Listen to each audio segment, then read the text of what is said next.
आज हम जंगल में चोर बाजार कहानी की चर्चा कर रहे हैं, जहां एक गरीब किसान माधव को जादुई बाजार से अनाज मिलता है और एक लालची साहूकार अपने कर्मों का फल भुगतता है। इस कहानी का यथार्थवादी ग्रामीण संघर्ष और जादुई लोककथा के बीच का बदलाव कुछ जगहों पर बहुत अचानक लगता है, जिसे अधिक सहज बनाया जा सकता है। हाँ, मतलब शुरुआत में तो माधव की फसल बर्बाद होना और साहूकार का जमीन हड़पना बहुत ही क्रूर और वास्तविक लगता है। बिल्कुल, यहीं पर कमजोरी है। हम उस क्रूर जमीनी हकीकत को देख रहे हैं और अचानक से, बिना किसी चेतावनी के, गहने जंगल में रातों रात एक मायावी चोर बाजार प्रकट हो जाता है, जहां रूहें 2 रुपए किलो में अनाज दे रही हैं। यह कहानी की टोन को इतनी तेजी से बदलता है कि एक के पाठक को मानसिक रूप से तैयार होने का समय ही नहीं मिलता। एकदम सही। ये कुछ ऐसा है जैसे आप कोई बहुत ही गंभीर, मतलब कोई डार्क सामाजिक ड्रामा फिल्म देख रहे हो और इंटरवल के बाद वो अचानक से एक फैंटेसी में बदल जाए, जहां पेड़ बातें करने लगे। थोड़ा अजीब लगता है ना? बिल्कुल अजीब लगता है। तो मेरा सुझाव ये है कि कहानी की शुरुआत से ही जादुई यथार्थवाद, या कह लें कि स्थानीय लोक कथाओं के छोटे छोटे संकेत बुने जाएं। अच्छा। हाँ, ताकि जब असली जादू सामने आए तो वो कहानी का ही एक स्वाभाविक हिस्सा लगे, कोई बाहरी चीज ना लगे। लेकिन अगर हम शुरुआत में ही जादू के हिंट दे देंगे, तो क्या उस रहस्यमयी बाजार के अचानक प्रकट होने का जो अचंबा है, वो खत्म नहीं हो जाएगा? हाँ, चौंकाना और भटकाना दोनों में बहुत बारीक अंतर होता है। सही बात है। जब आप पाठक को सही तरीके से चौंकाते हैं तो वो सोचता है कि अरे, इसके संकेत तो पहले से थे, हम रहस्य को खत्म नहीं कर रहे हैं, हम बस जमीन तैयार कर रहे हैं। तो इसके लिए हम कहानी में क्या बदलाव कर सकते हैं? इसके कुछ ठोस उदाहरण हो सकते हैं, जैसे भारी बारिश और तबाही शुरू होने से पहले माधव की पत्नी गौरी किसी पुरानी स्थानीय मान्यता का जिक्र कर सकती है। अच्छा, जैसे कोई गांव की कहावत? बिल्कुल, वो बस इतना कह सकती है कि बुजुर्ग कहते हैं कि जब इंसान के पास कोई रास्ता नहीं बचता तो जंगल के पुराने बरगद खुद राह दिखाते हैं। अरे वाह, ये बहुत ही सूक्ष्म तरीका है ना? ये यथार्थवाद को तोड़ता भी नहीं है, क्योंकि गांव में लोग अक्सर ऐसी बातें करते हैं। हाँ, और इससे पाठक के दिमाग में एक लंगर डल जाता है कि आगे कुछ ऐसा हो सकता है। एकदम सही। और एक और उदाहरण दूं तो जब माधव खेत में अपनी बर्बाद फसल के बीच रो रहा हो और हवा तेज चल रही हो, तो उसे हवा में कोई अजीब सी फुसफुसाहट सुनाई दे सकती है।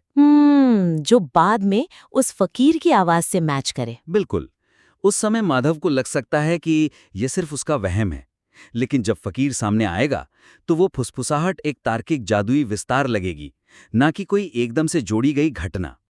दुनिया के निर्माण से आगे बढ़कर अगर हम इस जादुई दुनिया में पात्रों के व्यवहार को देखें, तो मुझे सबसे बड़ी दिक्कत कहानी के खलनायक लाला धनीराम के अंतिम बदलाव में लगी। लाला धनीराम के हृदय परिवर्तन की प्रेरणा में सच्चे पश्चाताप के बजाय केवल मौत का डर हावी दिखता है, जो कहानी के नैतिक प्रभाव को सीमित कर देता है। हाँ, मतलब कमजोरी ये है कि जब उसका सारा धन राख बन जाता है और उसे सीने में तेज दर्द होता है, तब वो अचानक से कहता है, माधव मुझे माफ कर दो, मेरी जान बचा लो। सही कहा। ये उसकी लालची फितरत से बिल्कुल मेल नहीं खाता। बिल्कुल नहीं खाता। ये प्रायश्चित कम और अपनी जान बचाने की मजबूरी ज्यादा लगती है। अगर एक बच्चे को गर्म बर्तन छूने से दर्द होता है और वो माफी मांगता है, तो वो अपनी गलती की वजह से नहीं, बस दर्द की वजह से ऐसा कर रहा है। हाँ, लेकिन मतलब क्या ये मानवीय स्वभाव नहीं है? कैसे? मतलब अगर किसी के सामने मौत खड़ी हो, उसे दिल का दौरा पड़ रहा हो, तो उसका डर जाना और जान की भीख मांगना तो एकदम यथार्थवादी प्रतिक्रिया है ना? प्रतिक्रिया यथार्थवादी जरूर है, लेकिन ये कहानी के मूल संदेश को कमजोर कर देती है। अच्छा। हमें यह स्पष्ट नहीं होता कि उसे वाकई किसानों का हक मारने का पछतावा है या सिर्फ अपने मरने का खौफ है। इसलिए मेरा सुझाव ये है कि लाला के शारीरिक दर्द से पहले उसे एक गहरा मानसिक और भावनात्मक आघात दें। जहां उसे अपने लालच के खोखलेपन का असली एहसास हो। एकदम सही। उसका पछतावा उसके दर्द से नहीं, बल्कि उसकी सोच के पतन से प्रेरित होना चाहिए। तो हम इसे कहानी के क्लाइमैक्स की उस तेज गति के बीच कैसे दिखा सकते हैं? इसका एक बहुत ही ठोस उदाहरण ये हो सकता है कि जब लाला की तिजोरी का सोना राख बन जाता है, तो उसे उस राख में उन किसानों के भूखे चेहरे दिखाई दे सकते हैं जिन्हें उसने बर्बाद किया था। अरे बाप रे, ये तो बहुत डार्क और इम्पैक्टफुल होगा। हाँ, और शारीरिक दर्द शुरू होने से पहले लाला ये महसूस कर सकता है कि वो इस राख को खाकर जिंदा नहीं रह सकता। बिल्कुल, उसे अपनी भूख का एहसास हो। बिल्कुल वैसे ही जैसे किसान उसके कर्ज के नीचे भूखे मर रहे थे। ये वो क्षण होगा जो उसे माधव के सामने झुकने पर मजबूर करेगा, न कि सिर्फ सीने का दर्द। ये तो सच में उसी विचारधारा की हार होगी, सिर्फ उसके शरीर की नहीं। हाँ।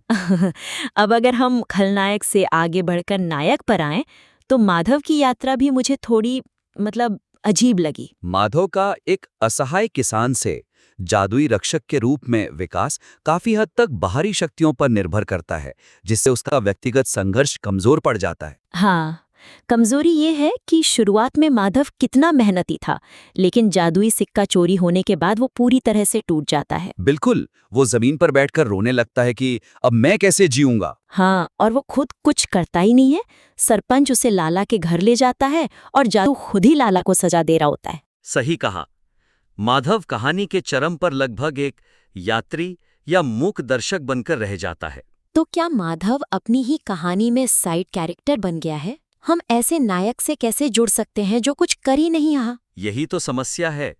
इसलिए मेरा सुझाव ये है कि क्लाइमैक्स में माधव को अधिक सक्रिय भूमिका दें। उसे अपनी मूल विशेषताओं का उपयोग करके समस्या सुलझाने दें, जैसे उसकी मेहनत, दया और समझ।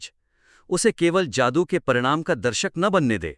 लेकिन अगर माधव सब कुछ खुद ही कर लेगा, तो फिर फकीर के उस जादुई वरदान का महत्व खत्म नहीं हो जाएगा? नहीं, जादू और मानवीय इच्छा शक्ति एक दूसरे के विरोधी नहीं है। अच्छा। जादू परिस्थितियां बना सकता है, लेकिन अंतिम समाधान मानवीय होना चाहिए। उदाहरण के लिए, जब माधव अपनी दुकान खाली देखता है, तो रोने के बजाय वो अपनी जंगल की समझ का उपयोग कर सकता है। मतलब वो कदमों के निशान पड़ सकता है? बिल्कुल, वो जमीन पर गिरे अनाज और लाला के जूतों के निशानों का पीछा खुद कर सकता है। अरे वाह! ये उसे एक पीड़ित से निकालकर एक सक्रिय अन्वेषक बना देता है। एकदम सही। और एक और बहुत ही सशक्त उदाहरण ये हो सकता है कि जब लाला दर्द से तड़प रहा हो, तो फकीर का जादू उसे ठीक ना करे। तो फिर वो कैसे बचेगा? माधव अपने घर से अपने हिस्से की आखिरी असली रोटी लाकर लाला को खिलाए। Oh my God! और उसकी ये निस्वार्थ दया ही उस जादुई सिक्के के श्राप को तोड़े। ये तो पूरी कहानी का अर्थ ही पलट देगा। एक जादुई अनाज उसे नहीं बचाता, बल्कि एक किसान की मेहनत की रोटी उसे बचाती है। बिल्कुल। इससे माधव असल मायनों में एक रक्षक साबित होगा, और फकीर की वो बात भी सच होगी कि विधाता उसी के लिए स्वर्ग के द्वार खोलता है जो दूसरों का पेट भरता है। ये सच में बहुत ही शानदार दृष्टिकोण है। तो आज की इस चर्चा में हमने कहानी को बेहतर बनाने के 3 मुख्य तरीकों पर बात की। पहला, कहानी की शुरुआत में ही लोक कथाओं के छोटे संकेत देना, ताकि यथार्थवाद और जादू के बीच का बदलाव सहज हो। दूसरा, लाला धनीराम के पश्चाताप को मौत के डर के बजाय उसकी लालची सोच के पतन से जोड़ना। बिल्कुल। और अंत में क्लाइमैक्स में माधव को एक दर्शक की जगह एक सक्रिय नायक बनाना, जो अपनी दयालुता से परिस्थितियों को बदले। ये बदलाव कहानी की भावनात्मक गहराई को कई गुना बढ़ा देंगे। एकदम सही। हम लेखक को इन सुझावों के साथ अपने आलेख को संशोधित करके दोबारा भेजने के लिए आमंत्रित करते हैं, ताकि हम इस शानदार यात्रा को और निखार सकें।